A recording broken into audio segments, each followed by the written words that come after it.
อ่าสบายดีผู้ชมพบกับซองวาโลวาแซบินะโดนนับได้เฮ็ดคลิปอาหารเด้อมื้อนี้มีมักเฟืองนี่กินโสมนำกันเนาะเอาเริ่มเลยไปเก็บมือวานนี่ขอน้ำข้าวเจ้า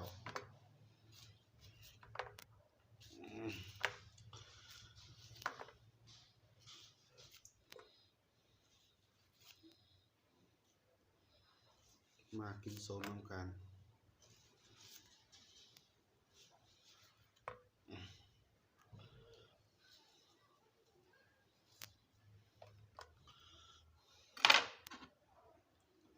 แล้วก็มีหมูแตงซอยแจ่วปลาแรกเทลงมากินหมกเฟือง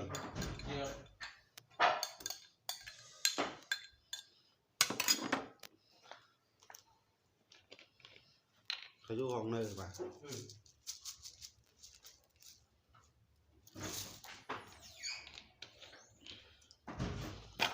หมักเฟดปน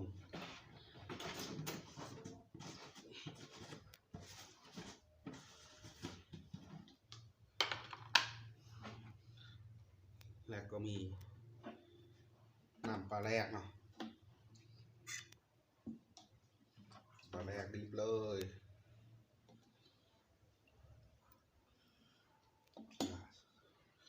หน่อยหนึ่ง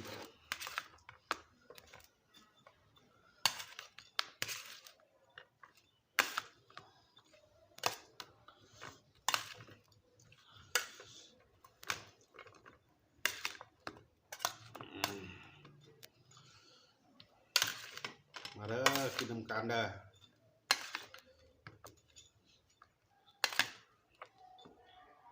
จุฬาบ่ได้ห้ามไรเฮียน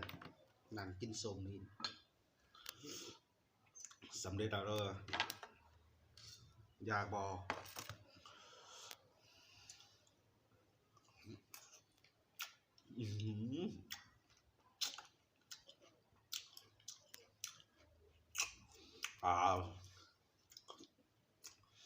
แกเงานอนนะสะใจ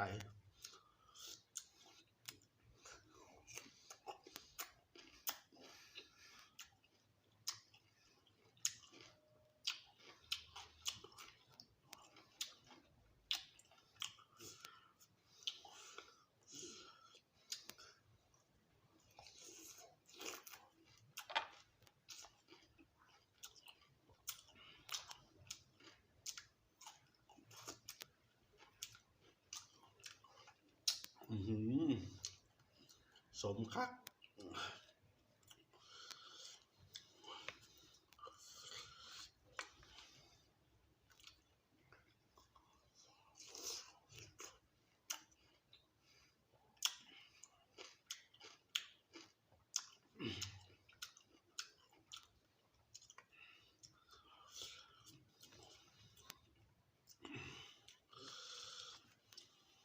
มากินน้ำกันเด้อ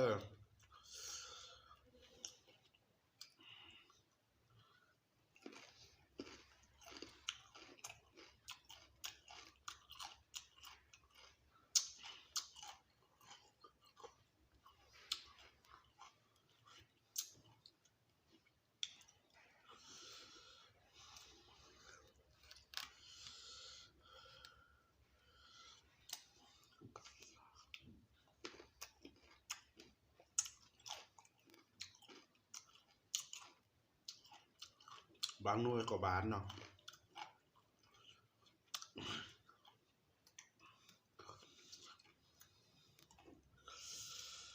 กินมักเฟือง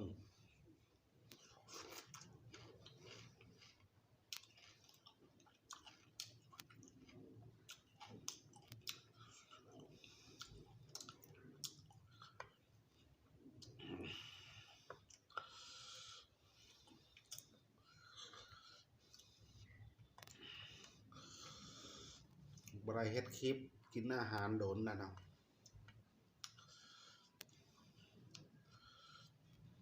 ซอง YouTube ก็ บ่ฟานเกณฑ์อ่ะบ่มีเวลาเฮ็ดคลิปคอมพิวเตอร์โดดโปรแกรมตัดต่อวิดีโอบ่ได้บ่ฮู้ว่าเป็นหยัง